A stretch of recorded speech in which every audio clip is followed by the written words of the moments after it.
बहुत जुल्म करती है, ना काम ना रोजगार करने देती है मेरे को। मैं जिधर काम रोजगार करता हूँ मेरे को उधर से काम से उतरवाती है, और जो है ना रोजगार करने नहीं देती है, काम करने नहीं, स्टाफ पे आ जाती है, पराई गाड़ियाँ तोड़ती है, ड्राइवरों को गालियाँ देती है, पुलिस मंगाती है रात को 2-2 बजे। मेंटल है पता नहीं क्या, मुझे कभी थाने में बंद कराती है। जब मेरे बहन भाई हैं उनके घारो वासी टैक्सी ड्राइवर ज़ाल जे ज़ुल्म ऐं ज़्यादतियुनि ख़िलाफ़ प्रेस क्लब घारो पहुची वियो। एहतजाज पाण साणंदो चिताऊ।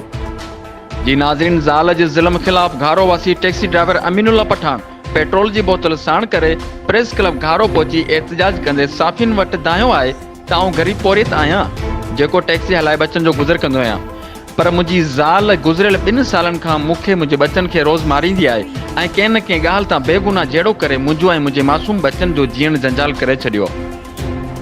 पाण खे मज़लूम ज़ाहिर करण लाइ कूड़ा केस दाख़िल करे मूंखे केतिरा ई भेरा गिरफ़्तार बि कराए चुकी आहे। हिन चयो त मुंहिंजी ज़ाल नफ़सियाती मरीज़ थी वई आहे जेका मूंखां तलाक बि नथी वठे ऐं मुसलसल मूंखे धमकाए मूंखे मुंहिंजे मासूम ॿारनि खे ज़हनी अज़ियतूं ॾेई रही आहे, जंहिं सबबु आउं रोज़गार बि नथो करे सघां। परेशानी सबबु ज़ाल जे ज़ुल्म ऐं ज़्यादतियुनि ख़िलाफ़ दाहे रहियो आहियां।